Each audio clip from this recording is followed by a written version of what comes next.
Ici, nous dévoilons l'envers de la tapisserie. Mirador, l'instant vérité sur la gouvernance, sur comment chaque franc du contribuable guinéen est dépensé. Mirador, tout sur les dessous des cartes politiques sous les tropiques en Guinée. Aboubacar Diallo. Oui, Mirador, c'est 3 heures chrono pour vous permettre d'être au bain de la marche sociopolitique de votre pays. Plusieurs canaux à votre disposition pour interagir à nos sujets et à cette émission.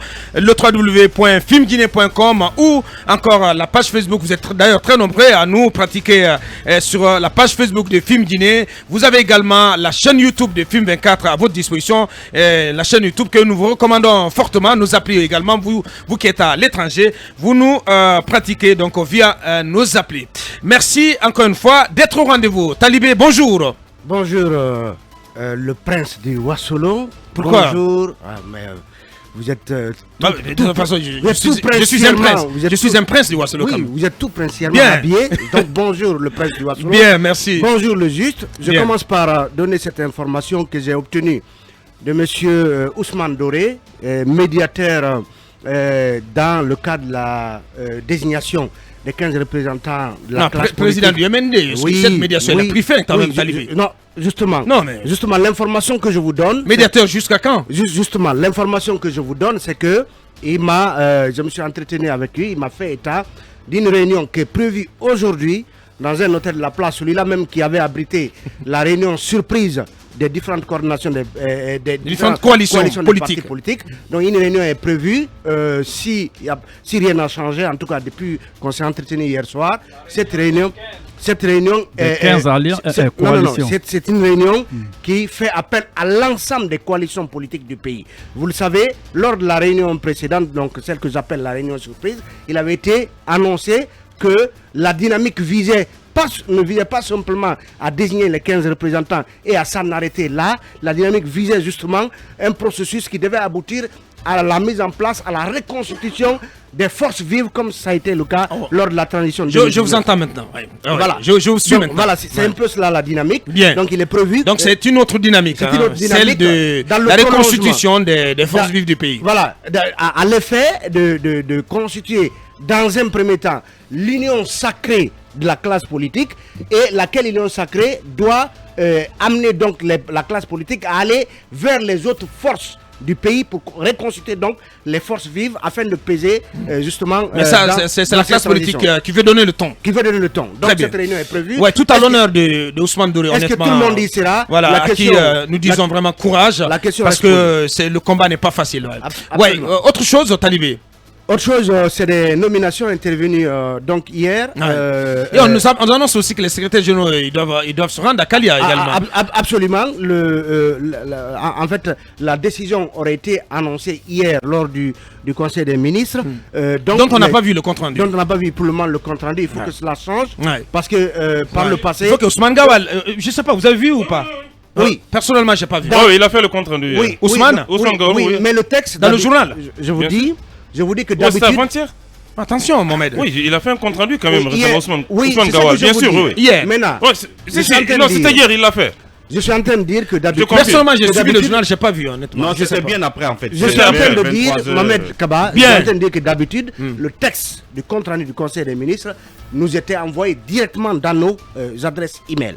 Donc, ainsi, on y avait accès pratiquement aussitôt après la présentation. Avant même que le compte rendu ne passe à la RTG, bien entendu. Toutefois, donc, il faut tenir compte de cela. Donc, on apprend que les secrétaires généraux, eux aussi, iront faire leur incubation du côté de Kalia, où donc, le gouvernement avait fait une retraite. Donc, c'est une autre retraite, et peut-être une retraite de plus, puisqu'on se pose la question de savoir pourquoi les généraux aussi, après justement après leur ministre, devraient y être. Est-ce que ils sont aussi en fait pour beaucoup d'observateurs, on se serait limité à soumettre les ministres à cet exercice, parce qu'il revenait à ses ministres, donc d'implémenter l'esprit, la philosophie, en tout cas reçue du côté de Calais alors la gouvernementale. Pour ma part, c'est important donc, aussi de confronter les secrétaires généraux. Ce sont les vice-ministres quand même. Peut-être que les chefs bien sûr. Il y en a d'ailleurs qui deviendront ministres. Peut-être que les chefs de cabinet aussi seront soumis à cela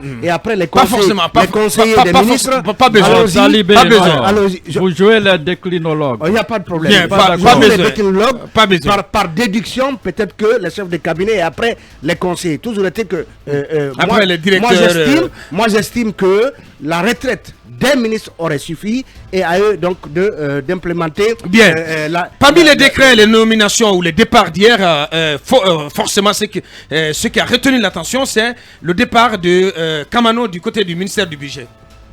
Du côté du ministère budget, tout puissant.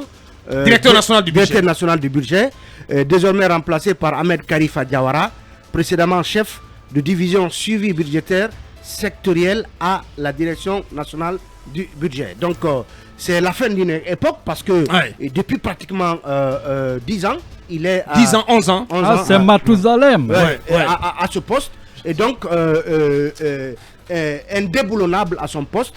Et finalement, le colonel, dans sa logique justement de renouveler le personnel de la haute sphère de l'administration, a décidé donc d'éjecter le puissant Kamano, dont on dit tant de choses, dont on dit parfois pique pendre, et donc en attendant de savoir ce qu'il en est effectivement. Et peut-être éventuellement devant la CRIF, pourquoi pas. Je ne le souhaite pas du tout, mais voilà, tout le monde devrait rendre compte devant cette cour.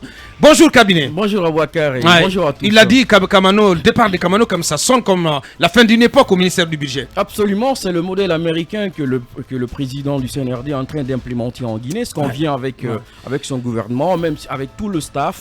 J'ai l'impression qu'il est engagé à déraciner, à démanteler le système. Ce qu'on a toujours appelé ici le système, c'est ce système-là qui est en train de tomber. Après, je ne sais pas si vous en rendez compte. Non, en fait, moi je pense que le système c'est autre chose parce que le système c'est plus les pratiques que les hommes, même si ce sont les hommes. Oui, mais les pratiques, sont imputables aux hommes. Oui. Lorsque vous les dégommez tous, ceux qui sont les tenants du système, vous pouvez vous attendre à autre chose. Je pense qu'après avoir changé les hommes, qu'on peut espérer. Après avoir changé les hommes, il faudra donc faire cette incurie-là. Il faut travailler dans les pratiques. Sur les mentalités. Faire changer les gens. Et je pense que la meilleure façon d'opérer ce travail-là, il faut faire appliquer la loi. Il faut faire appliquer la loi. Merci. Et dans sa plus grande rigueur, parce que celle-ci est générale et impersonnelle. Merci. Bonjour Mamadou Ouri Diallo. C'est le philo-journaliste. Merci. Bien. Bonjour à tous et à toutes.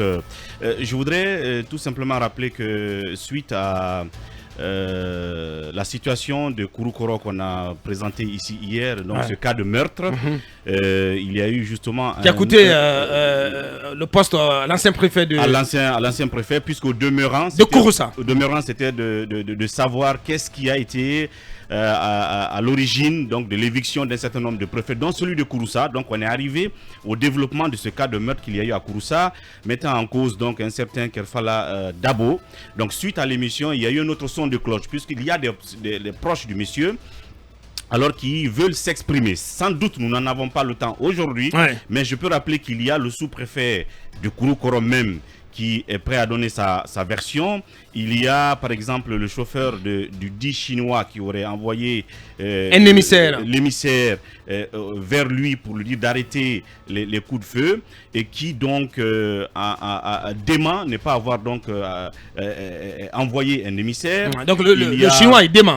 Oui, évidemment il y a des sons qui existent, tout ça, qui peuvent être écoutés, et il y a même celui-là qui donc conduisait monsieur Dabo ce jour-là, et donc il y a des versions qui disent que l'assassinat aurait eu lieu vers 10 h, et au même moment lui il était devant chez lui, donc à Kouroukoro, devant sa maison, et au même moment comme par hasard, il y a le chinois qui passait chez lui et qui a confirmé cette version, comme quoi il n'était pas sur place et qu'il n'est arrivé sur la plaine que vers 13 h et quelques. Bien. Donc bien d'autres choses qu'il faut donc révéler derrière cette histoire. Ouais. On va y revenir. On pourra bien revenir là-dessus. Et à rappeler aussi quand même que du côté de Dabola, le colonel Nyang, qui est l'actuel préfet de Dabola, a quand même joué très apprécié des populations locales. Absolument. Et il a joué un grand rôle parce qu'après, les parents de la victime voulaient en quelque sorte se rendre, si vous voulez, justice. Et donc, il a dû calmer la situation, à sensibiliser, et c'est ce qui a donc abouti à ce que les parents ont finalement enterré leur enfant. Bien. Donc la suite, on viendra la suite, donc on reviendra là-dessus. C'est la semaine prochaine, forcément, dans cette émission.